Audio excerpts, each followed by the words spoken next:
Hello guys, welcome back to our channel trading with Zaheen. तो आज date है 31 of January और ये एनालिसिस कल के लिए है 1 फरवरी के लिए। ठीक है, तो आज का एनालिसिस स्टार्ट करते हैं गाइस। वीडियो को लास्ट तक जरूर देखना आप लोग, तभी आपको पूरा एनालिसिस समझ में आएगा। देखो, कल के दिन में मैंने आप लोगों को एक बात बताई थी, अगर इस रेंज के नीचे मार्केट खुल गया, इस रेजिस्टेंस पे अप्रोच करता है तो यहाँ पे आपको एक शॉर्टिंग अपॉर्चुनिटी मिलेगी। लास्ट के सेशन में हमने देखने को मिला कि यहाँ पे मार्केट आया रेजिस्टेंस पे, खास रेजिस्टेंस पे आने के बाद मार्केट नीचे गया, लगभग 250 से 300 पॉइंट मार्केट नीचे गया। अपने टारगेट 1:2 के हिसाब से भी आपने देखा होता, 150 पॉइंट आपको हंस खेल के मार्केट ने दे दिए। तो बैंक निफ्टी में अच्छा टारगेट मिल गया है। तो इसीलिए मैं कहता हूँ गाइस, वीडियो को मिस मत करा करो और वीडियो को पूरा देखा करो, जिसके हिसाब से आप लोग भी बढ़िया वीडियो मतलब मिस ना करके अच्छा एनालिसिस कर सको और अच्छा प्रॉफिट निकाल सको मार्केट से। ठीक है, तो आज का दिन अगर आप देखोगे तो पूरा दिन मार्केट एक छोटी सी रेंज में रहा। ठीक है, और अपनी हाई के आसपास ही मार्केट ने क्लोजिंग की है। तो मार्केट थोड़ा सा स्ट्रांग देखने को मिल रहा है आज के दिन पे हमें। अब कल के लिए समझ लेते हैं कि कल कहाँ पे मार्केट मूव कर सकता है, गैप डाउन हो सकता है, गैप अप हो सकता है, या फिर किस सिनेरियो में हमारा क्या प्लान रहे। इसको मैं रिमूव कर देता हूँ और थोड़ा सा आपको समझाने की कोशिश करता हूँ। अब देखो, ये वाला रेजिस्टेंस पॉइंट था, ये 2 बार 3 बार ट्राई हो चुका है, तो अब इसकी इतनी ज़्यादा वैल्यू नहीं है गाइस। ठीक है, अब जो इसके ऊपर अपने पास रेजिस्टेंस है वो अपने पास एक राउंड नंबर है 41,500 के आसपास वाला, जो हम लोग पहले से भी डिस्कस कर रहे हैं। नीचे साइड अगर आप देखोगे, यहाँ पे मार्केट ने एक स्विंग बनाया है। ठीक है, तो अगर मार्केट यहाँ पे फ्लैट खुल के नीचे आना स्टार्ट करता है तो पहला सपोर्ट आपके पास ये देखने को मिलेगा, लेकिन ये इंट्राडे में ही काम करेगा, बहुत बड़ा लेवल नहीं है। इसको थोड़ा सा जूम इन भी मैं कर देता हूँ और जूम इन करने के बाद आप लोगों को दिखा देता हूँ ड्रॉ करके। कुछ इस तरीके से ये यहाँ पे एक लेवल बन जाएगा। ठीक है, तो आपका क्या प्लान रहना चाहिए। देखो, सिंपल सी बात है, यहाँ पे मार्केट फ्लैट खुल गया या थोड़ा बहुत गैप अप भी खुल गया और नीचे आना स्टार्ट करता है। यहाँ पे जब मार्केट अप्रोच करेगा तो यहाँ पे आपको एक स्कैल्प ट्रेड मिलेगा। लगभग इसमें आपका 50 पॉइंट का स्टॉप लॉस रहना चाहिए, उसके अगेंस्ट में कम से कम 80 पॉइंट का आपका टारगेट रहना चाहिए। क्यों मैं ये बात बोल रहा हूँ, देखो यहाँ से मार्केट थोड़ा सा डिप भी मार सकता है नीचे को, लेकिन अपसाइड मूव जरूर करेगा। क्यों? क्योंकि इस पॉइंट से मार्केट में आपको एक बाइंग देखने को मिली, तो एज पर प्राइस एक्शन यहाँ पे मार्केट आने के बाद थोड़ा सा रिएक्ट जरूर करेगा। तो फर्स्ट टाइम में आपको यहाँ पे एंट्री मिल सकती है। यहाँ पे अगर मार्केट आपकी डायरेक्शन में बढ़ने के बाद आपकी एंट्री के साइड दोबारा लौटे तो यहाँ पे आप कॉस्ट टू कॉस्ट भी निकल सकते हो। इस तरीके का आपका रिस्क मैनेजमेंट इसमें रहना चाहिए। ठीक है, बड़े गैप अप सिनेरियो में भी आप समझ लो, देखो अभी तक ये रेजिस्टेंस था। ठीक है, अब अगर ये ब्रेक हो गया तो यहाँ पे जब मार्केट नीचे आएगा तो अब ये वाला जो एरिया है ये एक सपोर्ट की तरह काम करने वाला है। क्यों? क्योंकि यहाँ पे एक रेजिस्टेंस था, तो अगर मार्केट गैप अप खुल के नीचे आया तो यहाँ पे आपको पहले एक बाइंग अपॉर्चुनिटी देखने को मिलेगी। ठीक है, इसमें आपका लगभग 80 पॉइंट का स्टॉप लॉस रहना चाहिए, उसके अगेंस्ट में कम से कम 150 पॉइंट का आपका टारगेट रहना चाहिए, जो कि बहुत हंस खेल के मार्केट आपको दे देगा। हाँ, अगर मार्केट यहाँ पे आगे इस तरीके से होवर करना स्टार्ट कर देता है तो आपको पोजीशन बीच में से ही निकालनी पड़ेगी। क्यों? क्योंकि उसके बाद मार्केट फेल होकर नीचे साइड ब्रेकडाउन दे सकता है, क्योंकि मार्केट अभी भी एक डाउन ट्रेंड में है।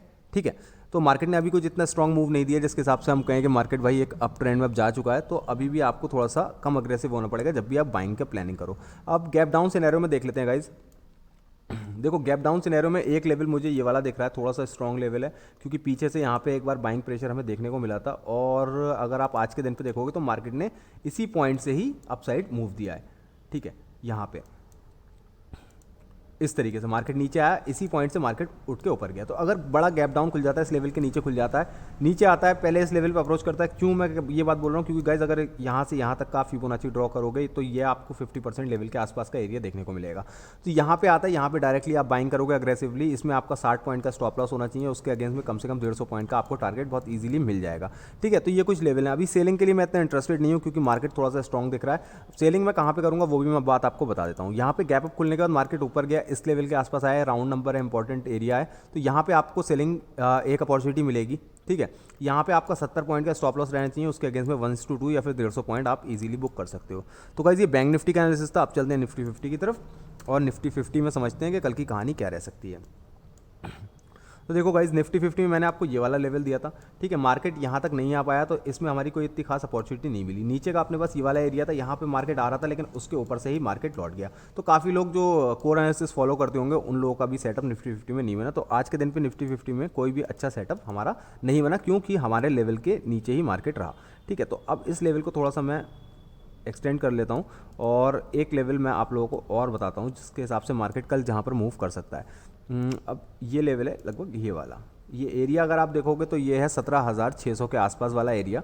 ठीक है, कल के दिन पे ये भी इंपॉर्टेंट रोल प्ले कर सकता है। अगर मार्केट यहाँ पे थोड़ा बहुत गैप अप या फिर फ्लैट खुलता है, नीचे आता है, पहले आपको सबसे पहले यहाँ पे बाइंग करनी पड़ेगी, क्योंकि मार्केट ने यहाँ पे एक स्ट्रॉन्ग मूव दिखाया था। ठीक है, तो अब जब भी मार्केट आएगा तो यहाँ पे थोड़ा बहुत ज़रूर रुकेगा।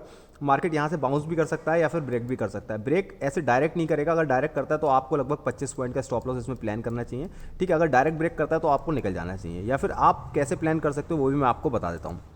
सपोज मार्केट इस पॉइंट पे खुला, डायरेक्ट नीचे आ रहा है, मार्केट को आने दो, जहाँ से भी मार्केट एक आपको अपसाइड मूव दिखाए वहाँ पे आपको इसमें चढ़ना पड़ेगा। जो इसका लोएस्ट पॉइंट होगा उससे थोड़ा नीचे का आपको स्टॉप लॉस डालना पड़ेगा। दोबारा मार्केट आपकी डायरेक्शन में जाने के बाद घूम के नीचे आ रहा है तो आपको कॉस्ट टू कॉस्ट निकलना पड़ेगा, फिर बैठने का कोई फायदा नहीं है। 50 पॉइंट का कम से कम आपका टारगेट रहना चाहिए इस प्लान में, ठीक है। अपसाइड रेजिस्टेंस अभी हमारे पास खड़ा हुआ है, ठीक है। अगर फ्लैट खुलने के बाद थोड़ा बहुत गैप डाउन खुलने के बाद मार्केट ऊपर जाता है, इस लेवल पे आता है, तो यहाँ पे आप इसको सेल कर सकते हो। अगर ये मैं लेवल की बात करूँ तो ये लेवल है आपका लगभग 17,750 के आसपास का, ठीक है। 17,750 के ऊपर मार्केट निकलता है तो आप क्लियरली इसको शॉर्ट करो।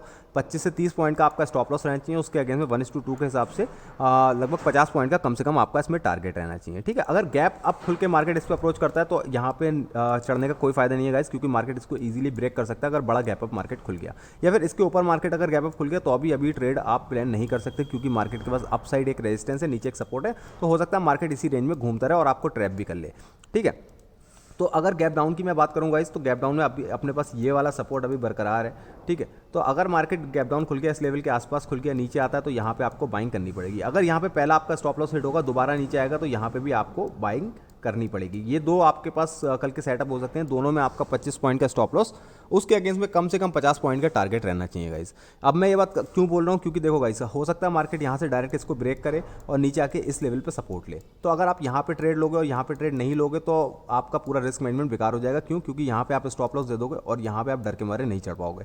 तो ये दोनों लेवल बराबर से इंपॉर्टेंट है, ठीक है। अगर यहाँ पे मार्केट आपका टारगेट देता है, उसके बाद घूम फिर के यहाँ पे अगर बाद में आता है, थोड़ा टाइम स्पेंड करने के बाद आता है, तभी आप ट्रेड लेना। अगर डायरेक्टली मार्केट यहाँ पे नीचे आता है, यहाँ पे टारगेट देने के बाद, तो आप इसको अवॉइड कर देना नीचे वाले सेटअप को, ठीक है। तो ये कुछ सेटअप अपने थे निफ्टी एंड बैंक निफ्टी के। आई होप आप लोगों को वीडियो पसंद आई होगी। वीडियो को पसंद आई हो तो वीडियो को लाइक ज़रूर कर देना और चैनल को सब्सक्राइब कर लेना आगे भी इसी तरीके का वीडियो देखने के लिए।